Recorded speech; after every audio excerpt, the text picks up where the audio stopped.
All right, so now we're going to go over our theories for tonight.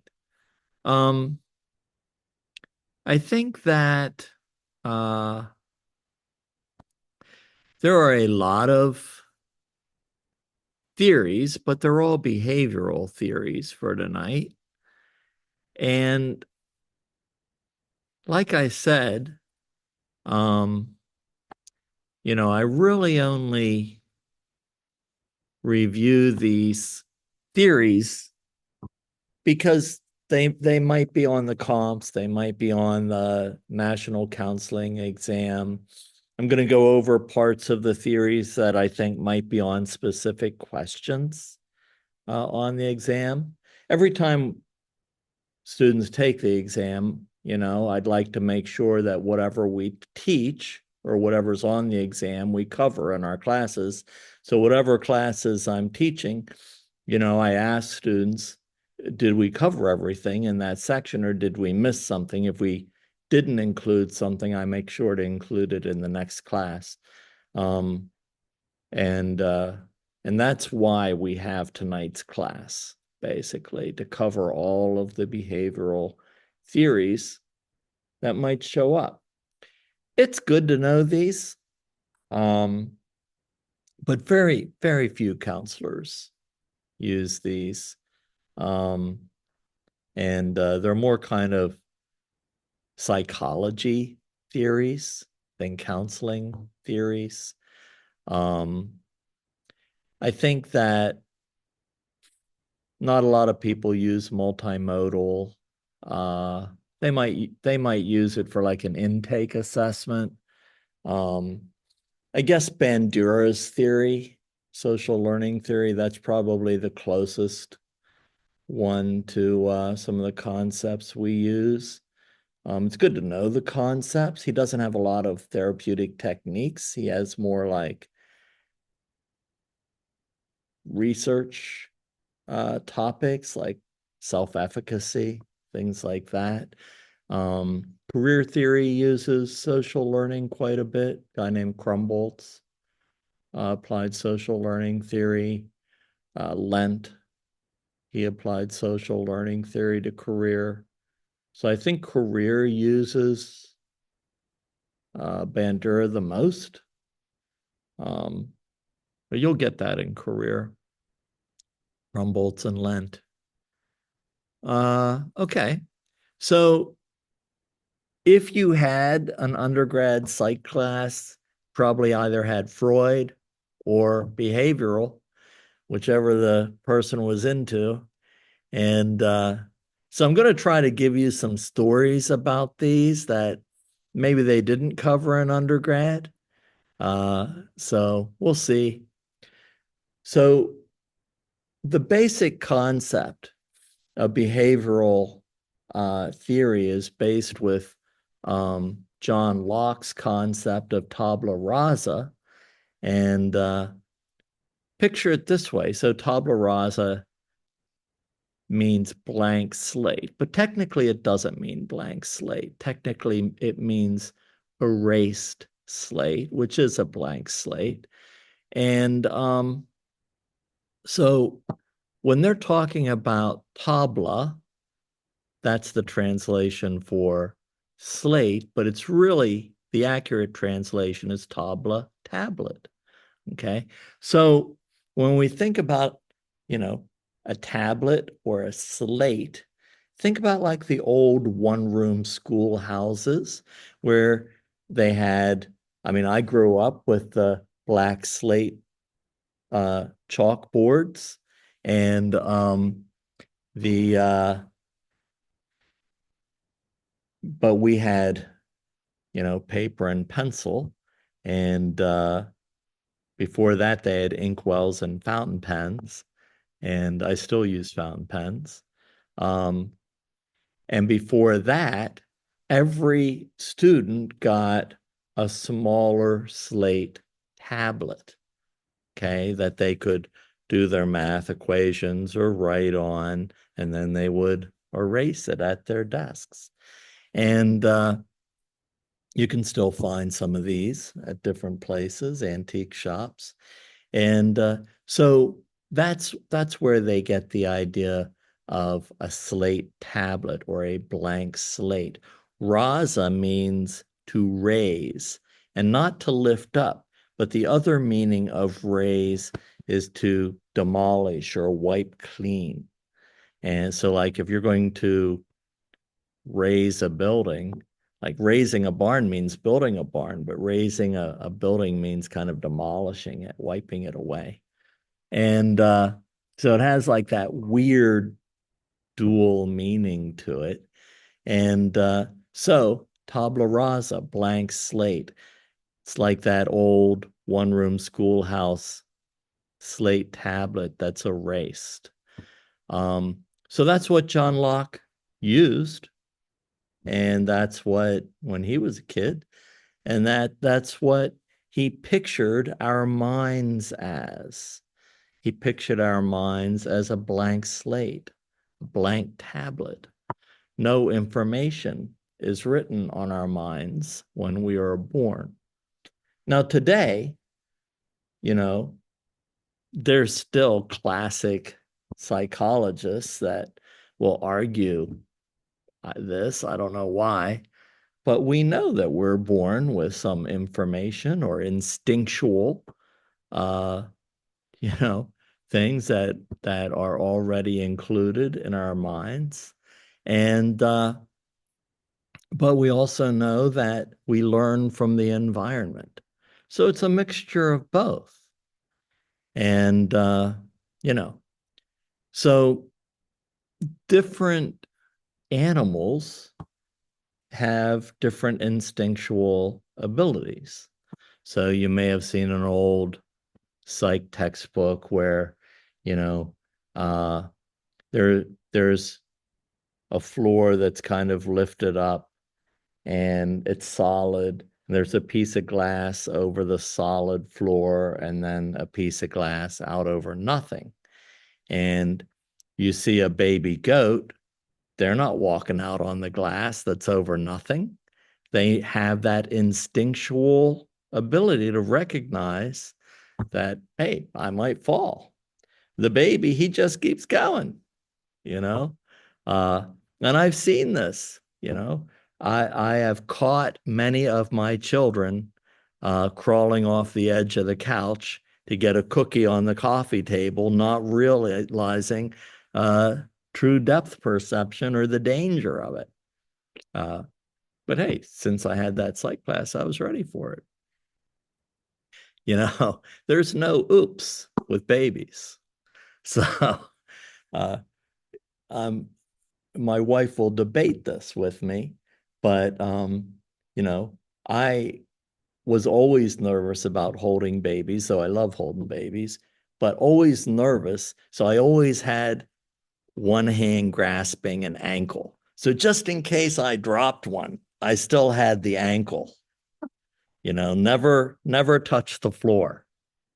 So, you know, just in case. Uh, so my wife will say I might have had an accident, but never touched the floor. Always had the ankle. All right. So that's basically the concept that everything is learned. Um, so there were people, you know, who had studied this before John Watson or at the same time as John Watson, like Pavlov. And you know, there was a great uh, cartoon where, you know, two dogs are talking to each other and they're like saying, watch, if I salivate, they're going to ring a bell. And so it's kind of the opposite, you know. But so if we think about John Watson, 1878 to 1958, so he kind of goes from that really early time period uh, into what would be considered, you know, the late 1950s. That's kind of beginning the modern era of psychology. And really, that wasn't that long ago. Um, so he only studied directly observable events, you know, and the whole thing. comprised of stimuli and our responses to the stimuli, um, built on the original studies of Pavlov and animal behavior. Pavlov studies were around long enough that we have some like really old black and white film of those studies. And yeah, those dogs were not happy animals, because, they did operations to collect the saliva, and um, yeah, it was fairly primitive.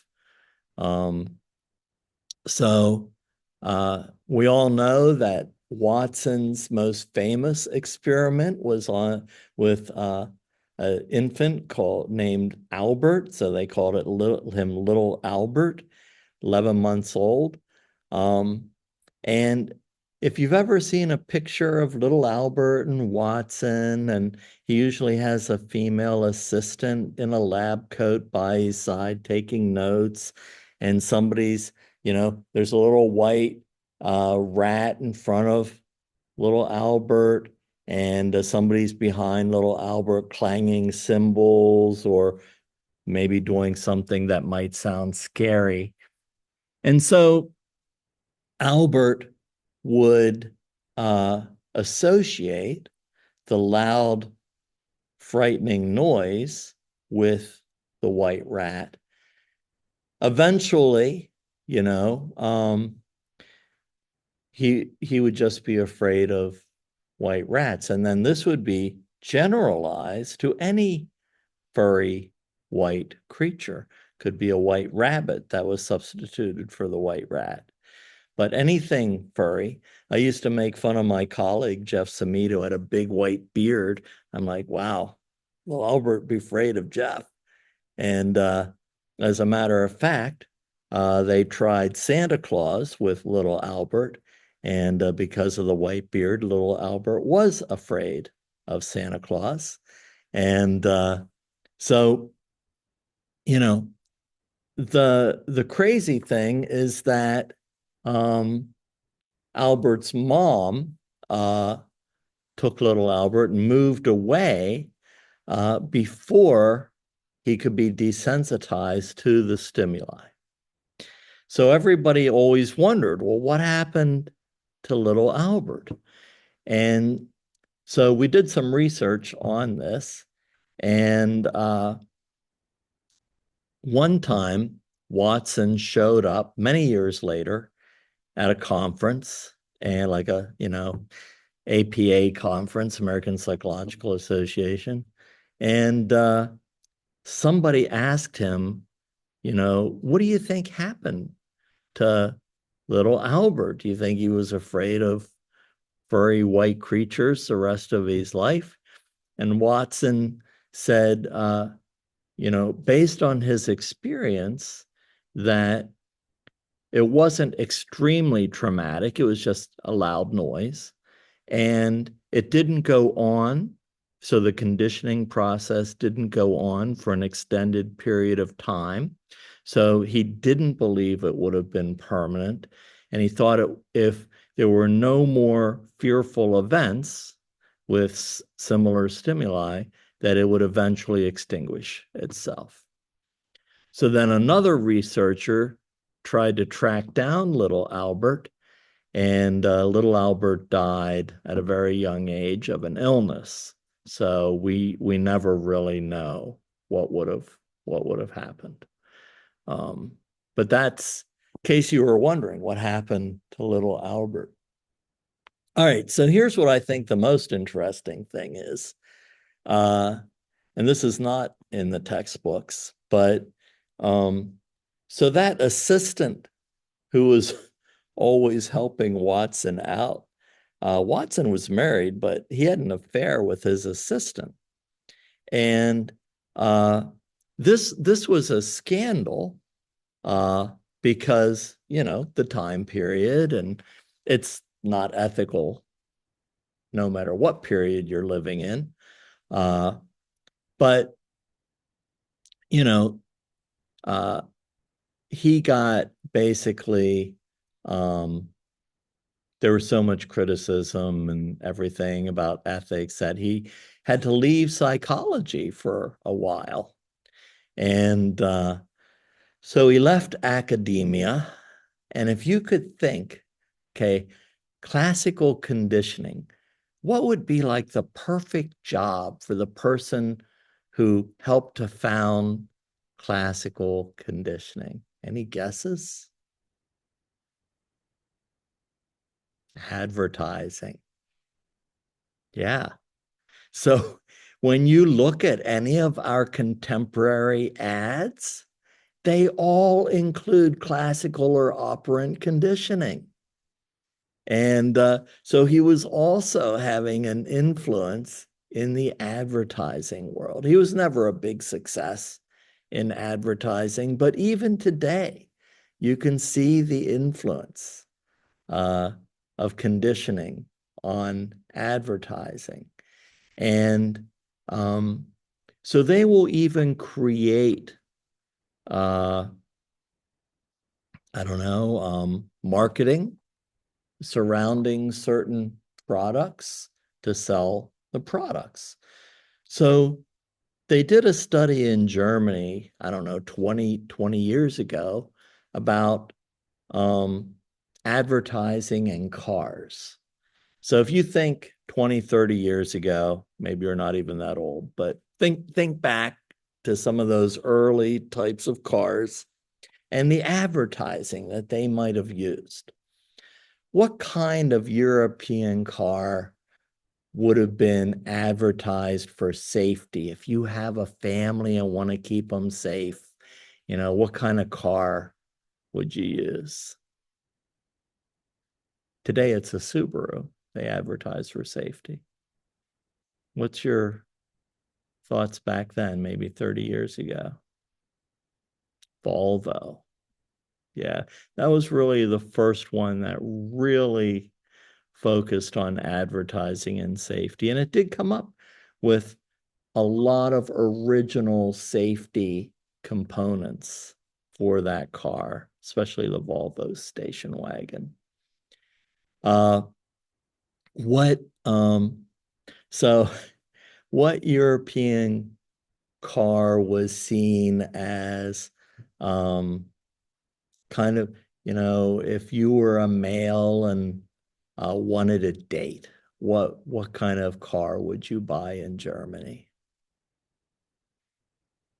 Probably a Porsche, because in every ad, that's what it would focus on. And then they had kind of the hip, cool, it's happening now car for young people. I had two of these. The Beetle, yeah, the Volkswagen Beetle. And then the up and coming executive, what kind of car would they drive? They still pervades today. I've made it. I'm going to get a Beamer. Yeah, yeah. So, and then kind of the higher executive would have the Mercedes. So they kind of categorized advertising for all of these different cars. What did the advertisements focus on? And it was all about the persona that the person buying the car wanted to display. Or in the case of Porsche, it might have been, compensation. So uh, then they did another study later in Germany, and they wanted to see whether the cars and the advertising correlated. Like, did they match what they were advertising? So they did a survey of everybody who bought these cars. And it was about all kinds of things like business success and everything, and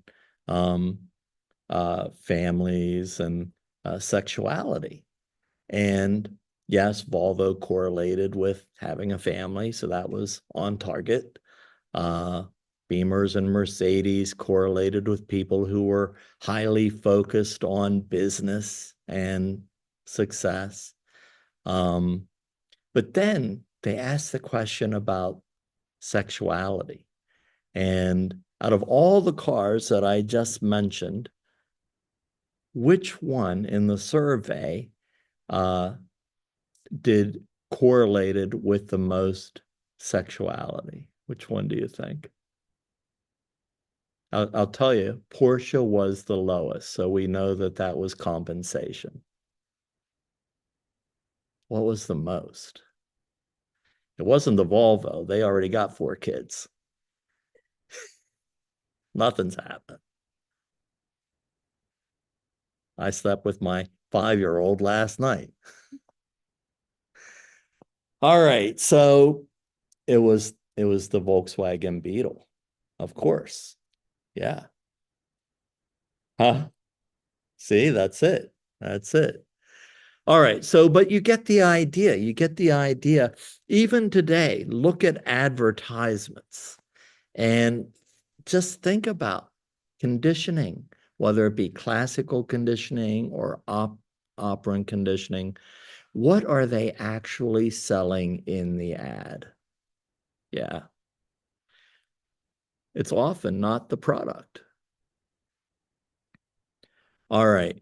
And eventually he came back to, Watson came back to psychology at a much later age, but most of his work had been done by then. Um, you know, so operant conditioning, everybody refers to B.F. Skinner, but nobody knows what B.F. stands for. Burrhus Frederick Skinner. And so 1904 to 1990. And he believed that behavior could be increased with reinforcement and decreased with negative reinforcement. And he applied this to child psychology. He later wrote a book called Walden 2. Some people like Walden 2. I see it more like 1984. Why do you call it Walden 2? Come on, English lit majors? Because Thoreau wrote Walden on Walden's Pond. But Walden 2 was pretty much the opposite of what Thoreau wrote about an idyllic society should be like. And everything was based on operant conditioning in Walden 2. So it was Skinner's concept of what society should be like, but it was really about control and manipulation. And, so it's an interesting book. You can see what our current society has incorporated into, keeping us under control. Okay, so when we think about, reinforcement, there's always a question on reinforcement on these exams.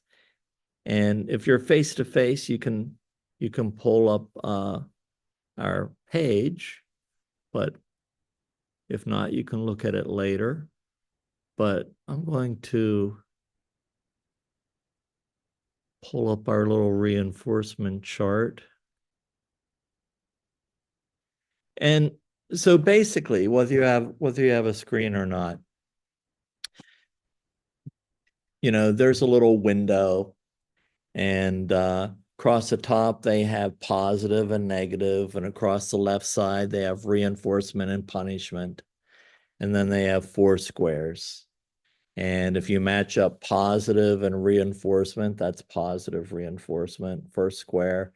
Negative and reinforcement, you've got negative reinforcement.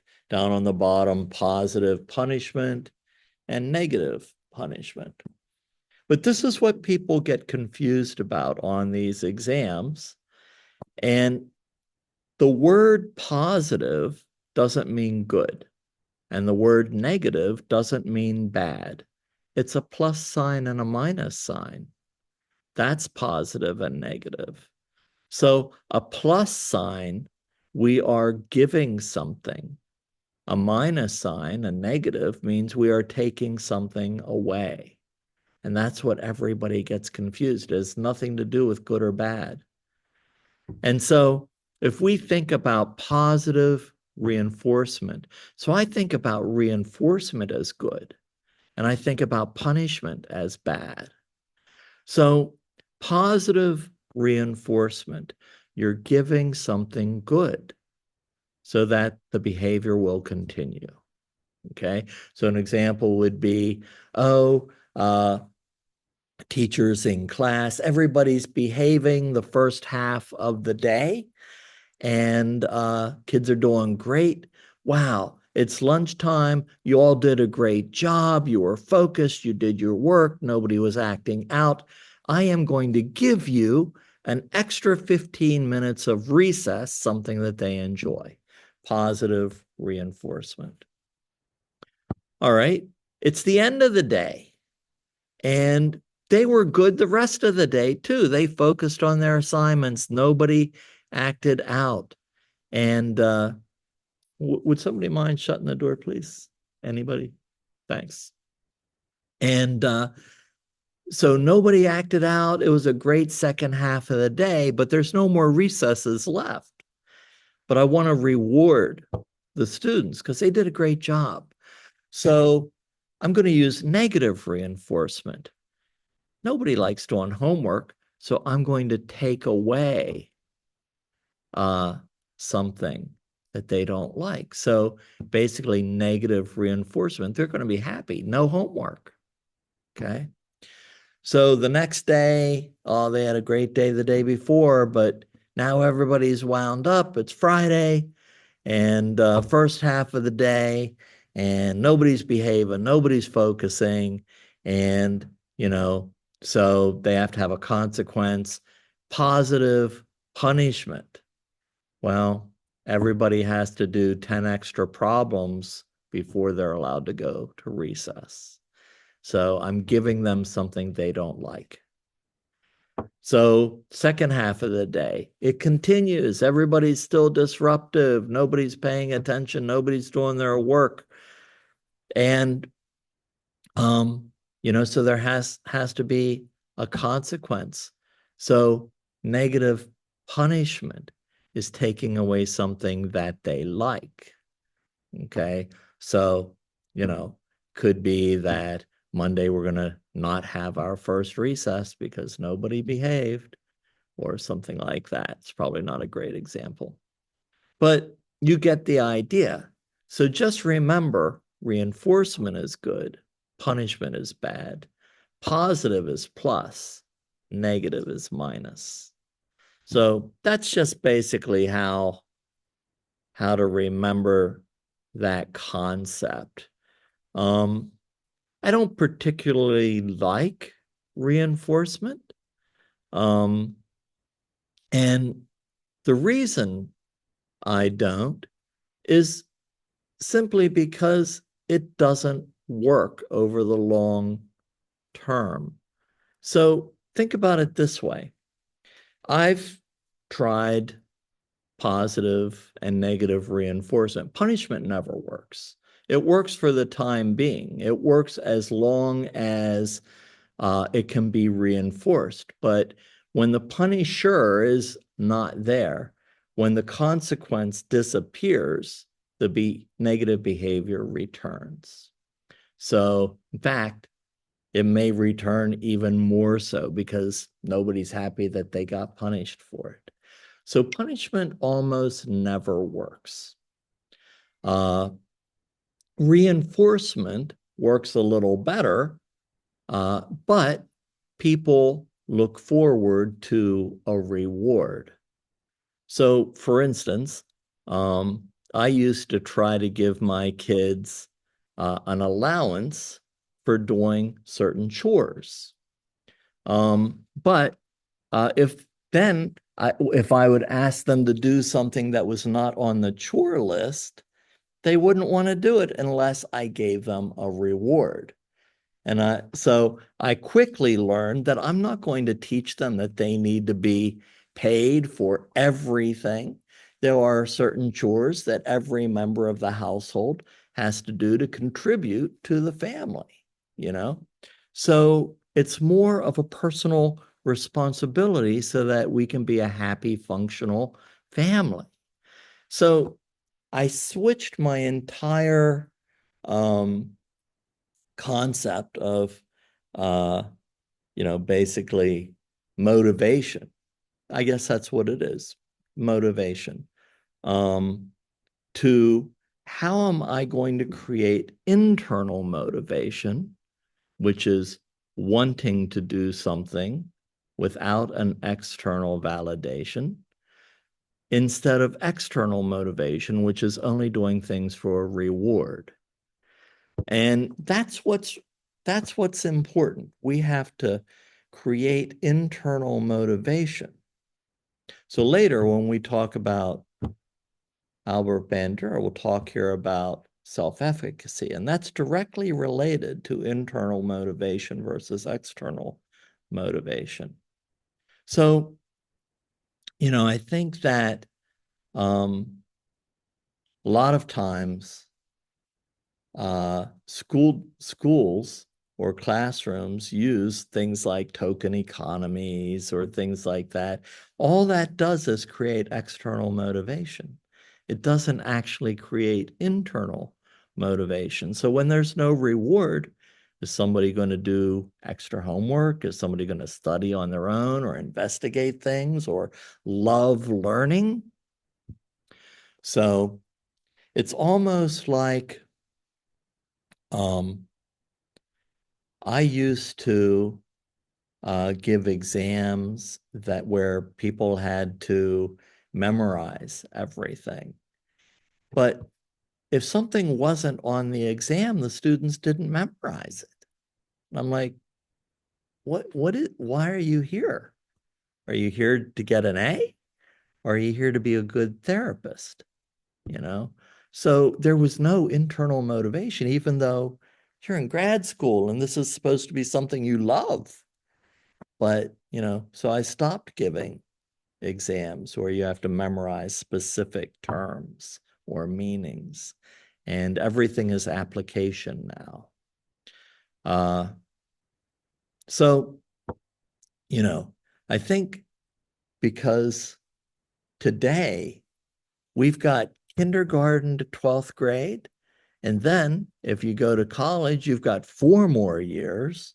So that's 17 years of school just to make it through undergrad.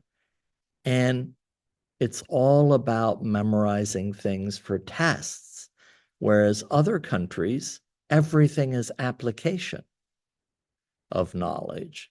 It's hands-on. It's figuring things out. It's working together. It's applying knowledge to situations or goals or puzzles.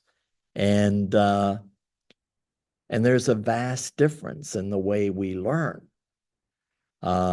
So, you know, we are creating externally motivated individuals instead of internally motivated individuals. And if people can't succeed and memorize, then they give up. Why bother? All right, so let's go on to social learning. And this is Albert Bandura, Social Learning Theory.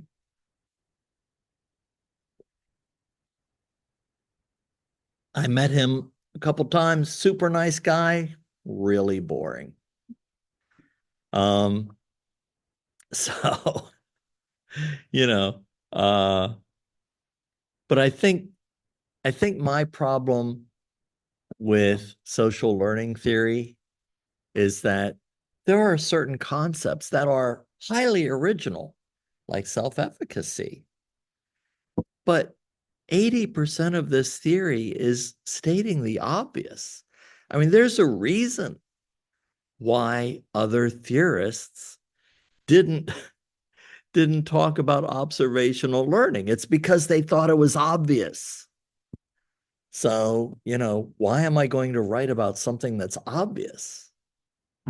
But Bandura wrote about all of these things that were obvious, and he took it a step further. And he went into self-efficacy and, a lot of different studies on aggression and learned aggression. And so he took all of these basic concepts a step further. And that's what I like about it. It's that extra step. And let's see. So he began to apply some of these basic ideas about behavioral learning to social behavior. He's like, hey, children learn by watching and listening. All right, great.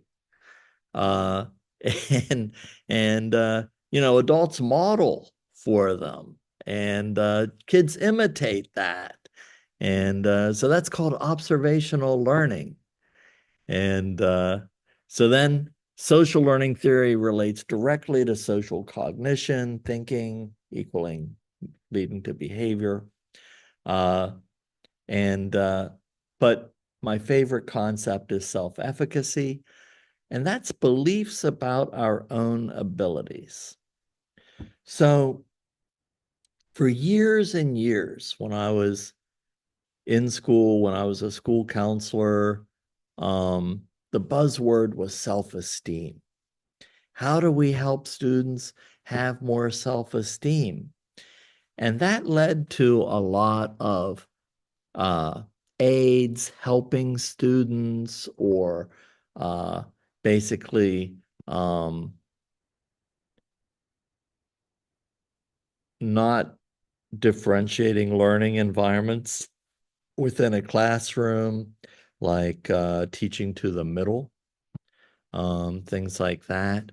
But the belief was that if students could get an A, they would have higher self-esteem. Okay. But that's not what happened. Okay. People didn't have high self-esteem because they got A's. People had, so they gained entitlement instead of esteem. So the problem with that is people thought they deserved an A, even if they had no concept of what went into getting an A, like real struggle. So, you know, uh, when we talk about, what's going to help instill internal motivation at a young age, internal motivation is based or highly related to self-efficacy, which is different than self-esteem. So self-efficacy is a belief that, hey, if I try hard, I can succeed. I have the ability to accomplish something. So unfortunately, many students in K through 12 don't believe that they can succeed. And the reason for that is basically because class size has gotten bigger. We can't give as much individual attention to students. And with that individual attention, we were able to do what's called scaffolding. And scaffolding is basically catering education to an individual's needs. And that means figuring out what their actual ability is and pushing them to use all of their ability to accomplish a task, but not to make that task impossible, but to make the learning task difficult enough that they had to struggle in order to accomplish it. But if they struggled, they could do it. That's a tough thing to do, you know? But if a student learns early on that, wow, I didn't think I could do it, but I tried really hard and I put in extra effort and wow, I was able to accomplish it. So what they're learning is that if they really try, they can do it. And their reward is the excitement of having success in whatever that task is. And that's internal motivation. But it takes a lot of work on the part of the teacher and the educational system, work that you can't really do when there's too many kids in a classroom and schools are understaffed and they're teaching to a test instead of a task and they're memorizing instead of applying knowledge. So it's a totally different concept that we're not using in our educational system. And so people aren't developing self-efficacy.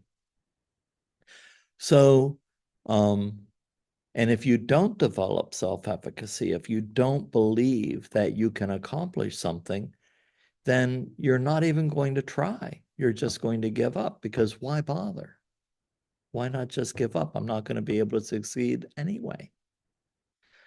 So, yeah, and it goes into, we can get into all kinds of things like, um, what makes a good school district? Where's that financing coming from? What's, socioeconomics and privilege and everything else.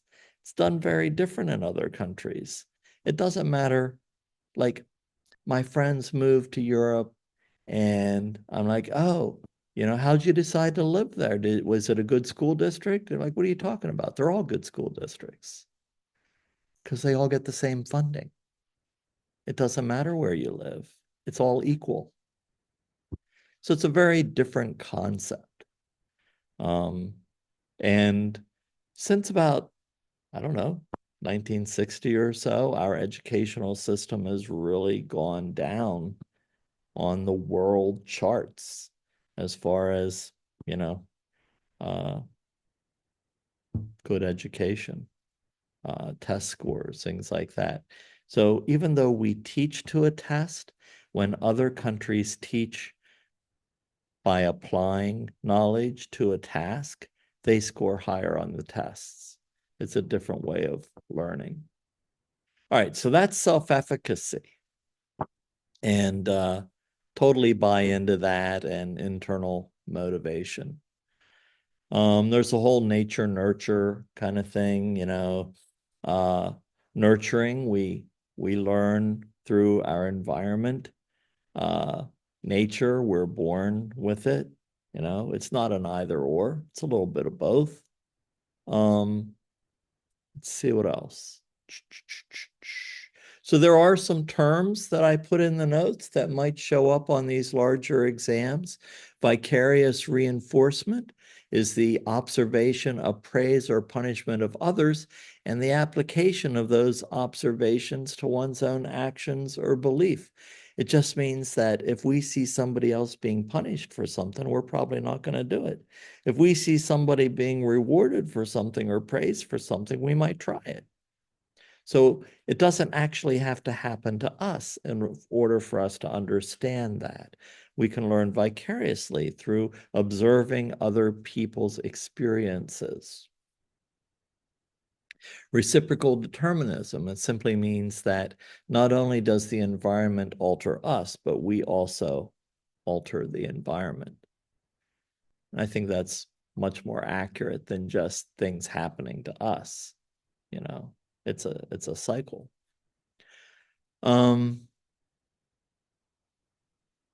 Let's see. Probably the one term you hear about is behavior modification. And once again, it works to a certain degree.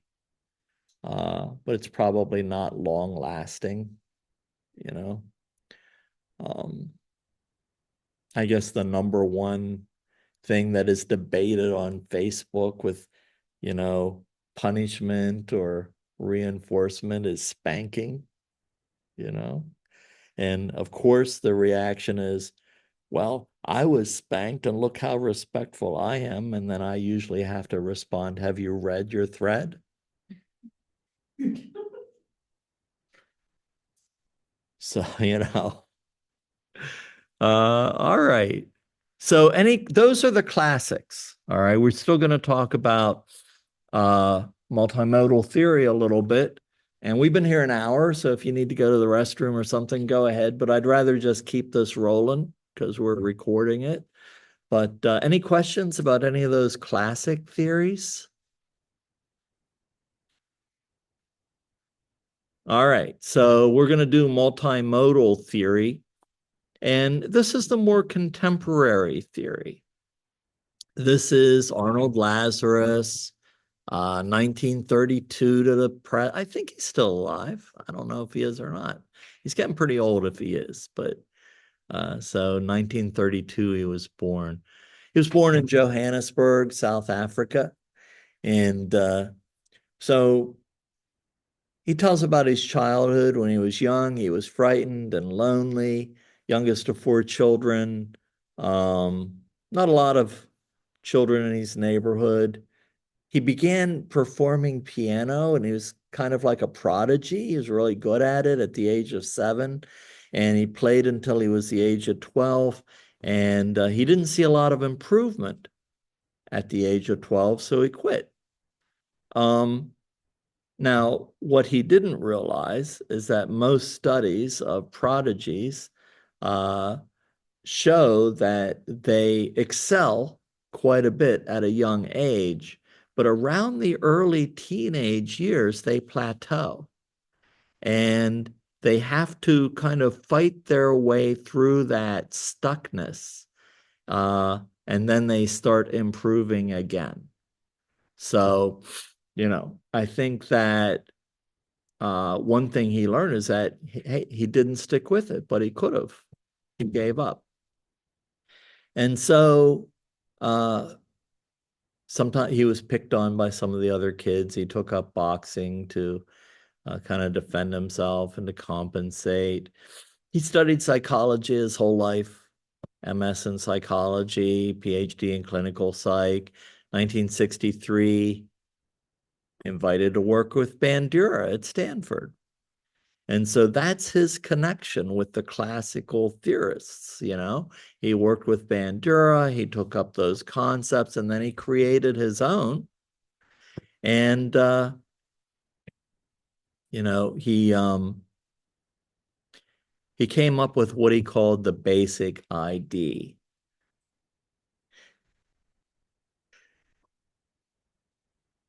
And so he developed multimodal therapy.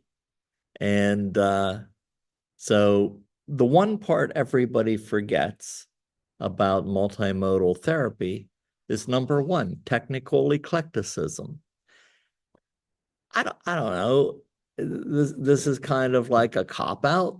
It's like technical eclecticism is basically you can incorporate any other theory depending on what you need, anybody's techniques or experiments or methods in order to address what's not being met in the basic ID. I don't know. I thought that was kind of cheap. But his real concept was the basic ID. Each letter has a meaning. I see this personally as his own behavioral assessment. So, we all use a clinical assessment protocol to create a diagnosis or a treatment plan, and this is his. So he looks at each letter. He looks at B, behavior, A, affective responses. Does the affect match the mood? Are they saying they're sad, but they're smiling?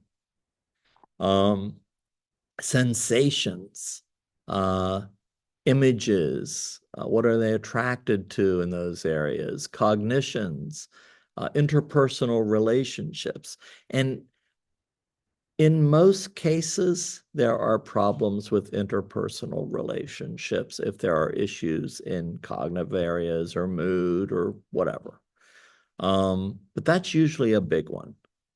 And then he's got D, just so he could say, use the acronym BASIC ID.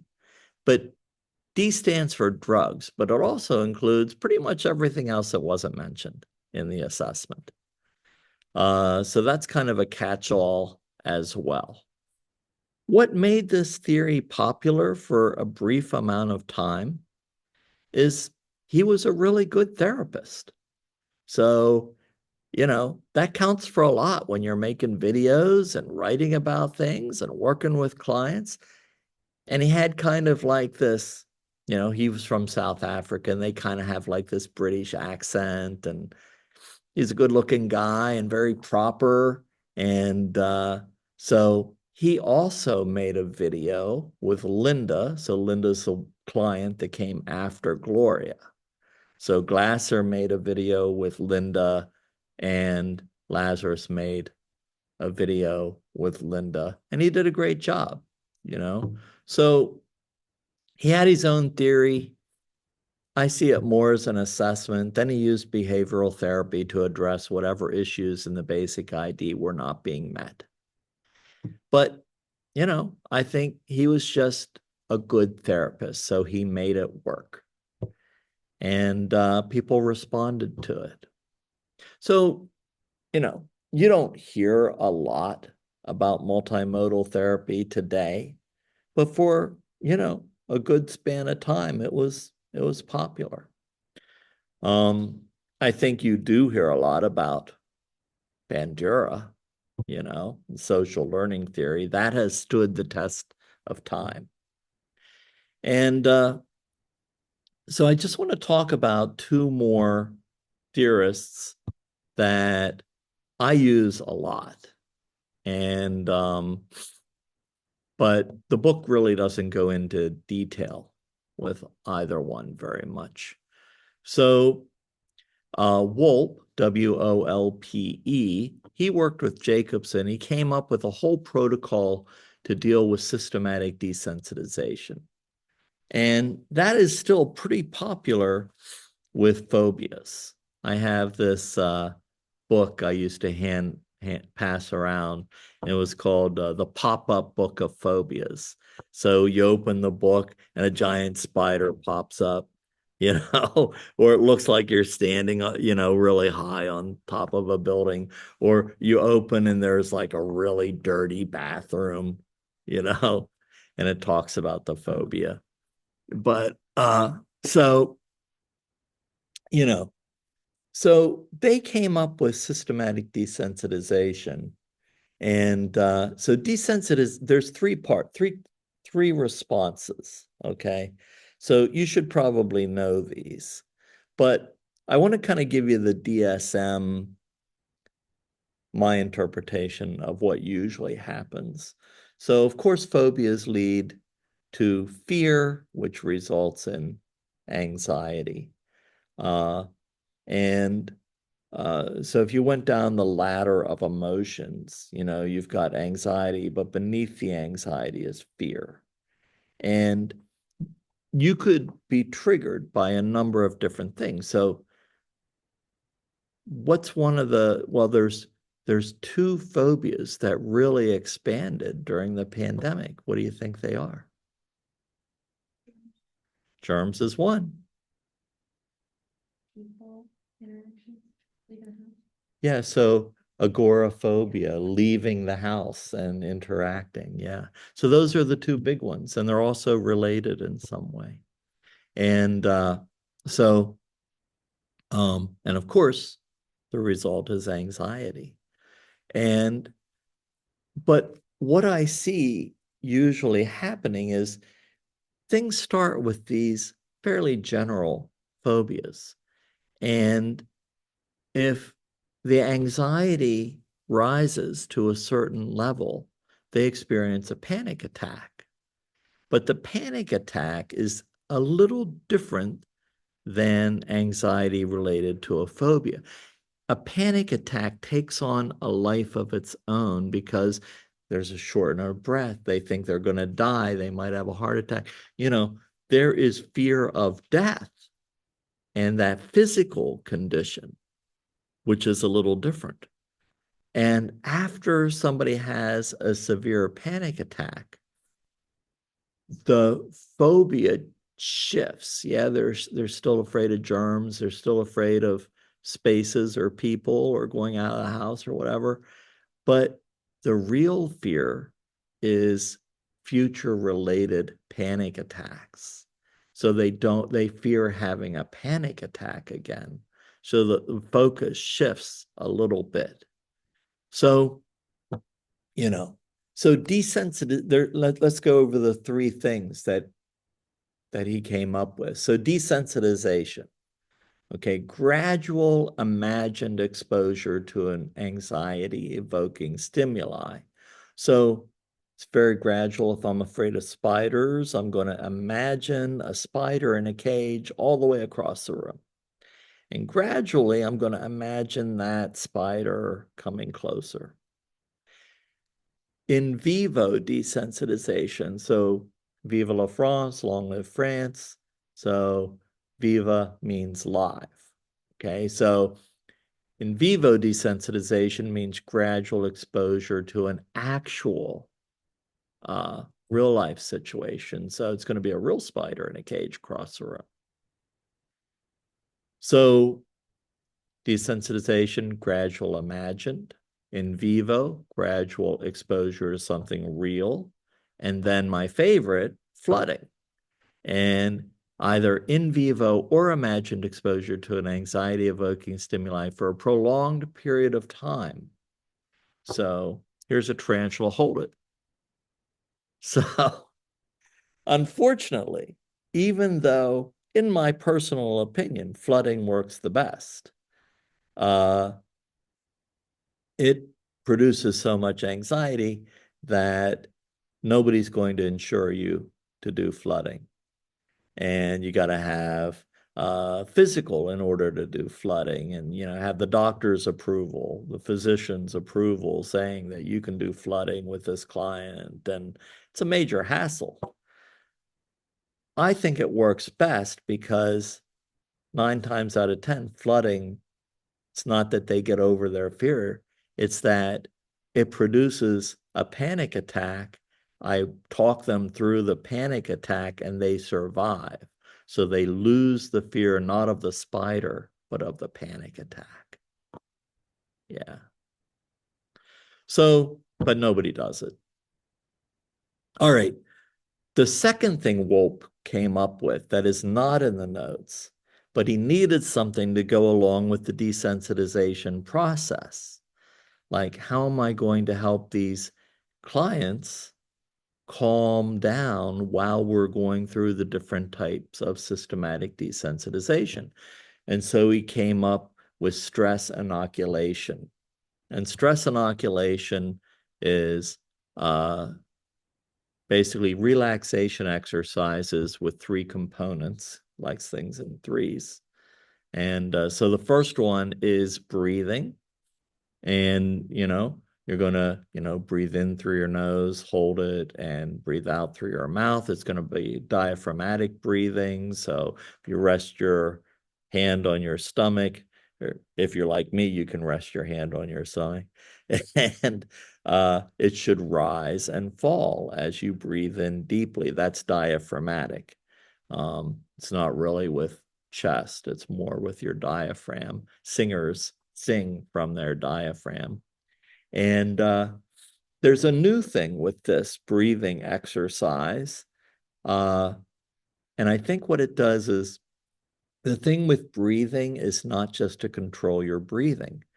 Thinking about your breathing is the first step in meditation.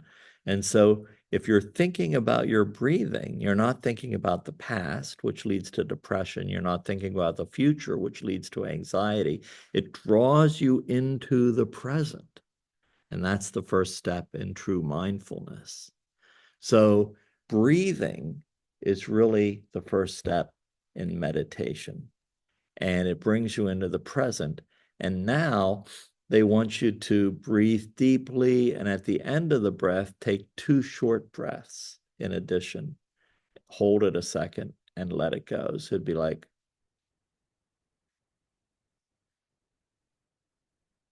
So it adds that little step of 2 extra breaths. And I don't think it's as much physical as it is mindful. Reminding ourselves to take those 2 extra breaths is another step in drawing our minds away from the past or the future. The second step is progressive muscular relaxation. And, you can start with your feet, tense, hold, release 3 times each major muscle group. And the third part is some type of guided imagery. You can do this for anything. You can do this for people with pain or people with an illness or, people with anxiety. And there's all kinds of things. You can download it on your phone. There's an app for it. I think there's one called Calm that gives you some free guided meditations, guided imagery. So, but Wolpe combined all that with desensitization, but you can use it for any kind of anxiety. All right, the last one, EMDR, Francine Shapiro. She was experiencing some anxiety because of some events in her life, and she was out walking by this stream. There's a small mountain on the other side, a hillside, and it was fall, and the leaves were all different colors.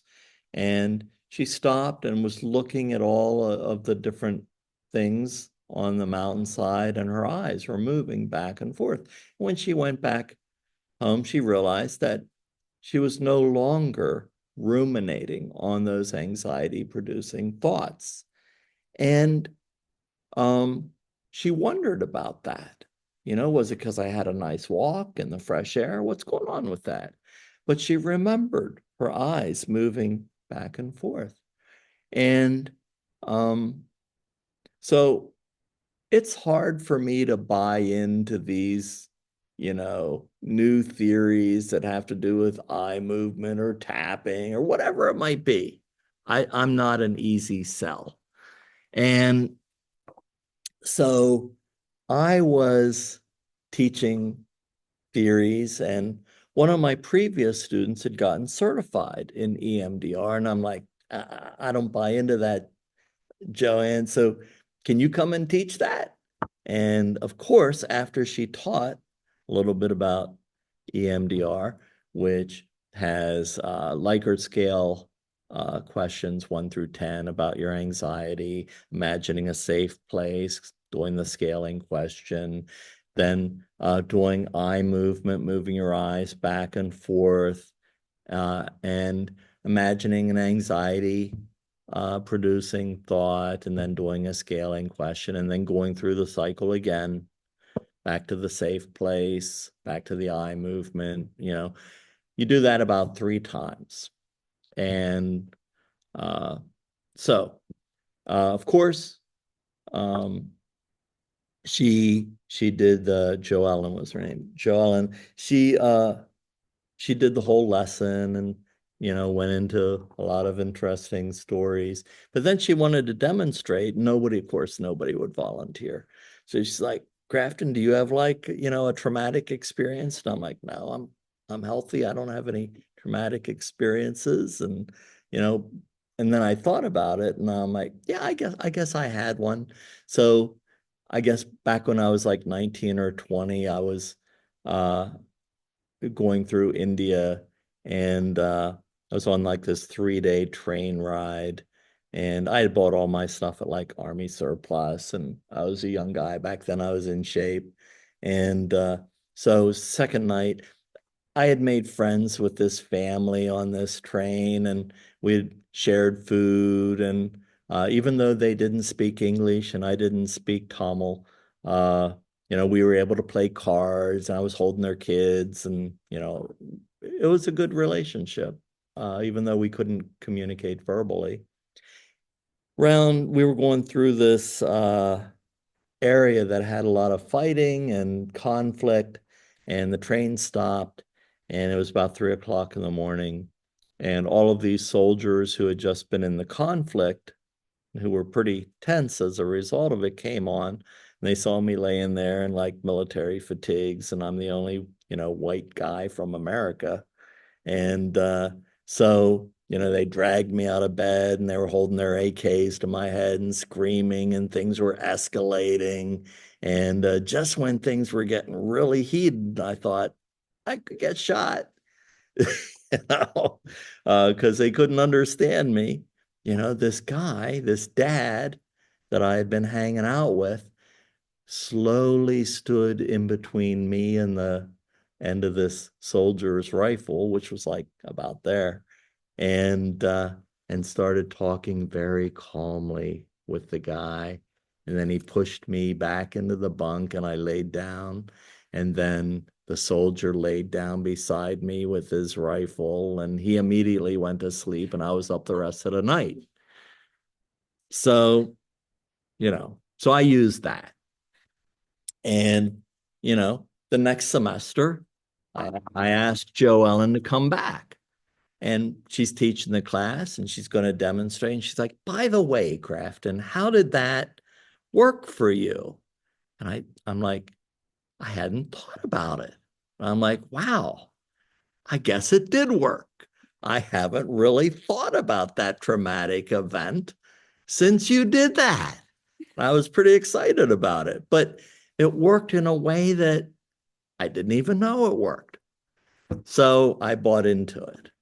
So then I started looking into all of these theories. Why'd this work? And there's a number of different theories. There's like the self-hypnosis theory, but I buy into the one that is about rapid eye movement, REM. So when we sleep, it's not only our dreams that process what happens during the day, whether it's good or bad or stressful. There is a cerebral spinal fluid that enters our brain and literally washes our brains while we are in REM cycle. And, you know, it only happens if we're in a deep stage of sleep. And if you think about anybody who's experienced trauma, they don't have a good night's sleep after that happens. And so that does not occur. And then the memory of the trauma is not processed in the same way. So nobody knows why it works. That's my guess, you know? Um, so yeah. So if I was going to get certified in one modern thing, it'd probably be EMDR. Anybody ever had any experiences with EMDR? Did it work for anybody? I have actually. My therapist was a cognitive behavioral therapist and then also got certified. And it was interesting because she had me move my eyes, but also she gave me these paddles, probably like this big, and I would hold each of them in my hand and they would vibrate the Hmm. right side and the left side. Um, Did and that I Was that separate from your eyes or at the same time? at the same time. So I felt like a lot was going on. But it was weird because we would have full 30-minute sessions and my eyes would be closed. I'd be moving them, but then I would open my eyes and 30 minutes had passed and I didn't feel like it was 30 minutes. But the biggest, I guess, takeaway for me was that I would have the most intense dreams that following night. Uh, So it's really stuck with me too. And I've always been curious about so do the you think that's the connection, like the REM cycle? Yeah, yeah. And my therapist, I don't know. I think I need to learn more before I kind of give my opinion on her opinion, but she kind of had the mindset that there was some sort of blockage in the middle part of my brain in which the two sides were communicating with one another. Um, but I found it to be helpful and I definitely felt better about my experience. So, Yeah, thanks. And I think that connected with this is also kind of like if we experience a trauma, um, the amygdala doesn't shut down. And so we're stuck in this fight, flight, or freeze kind of escape. And so we've got more adrenaline. So, and I think that so yeah, there are multiple parts of our brain that are hyperactivated during trauma, but we get stuck. Those parts of our brain get stuck. So I think your therapist was right about that as well. I think that's another component to it. And they've actually done different neurological tests that show different amounts of activity with people who have not processed trauma versus people who have. And it's almost as if when they think about the trauma, because we're still in fight, flight, or freeze, that it's actually happening now when we think about it versus happening sometime in the past, which gives us a different disconnected perspective of the traumatic event. So I think that book, The Body Keeps the Score, that they wrote all about that. Yeah. Anybody else? Any questions, comments, sharing? All right, that's a wrap. We will see you next week. We have the video Oh presentation. yeah, video.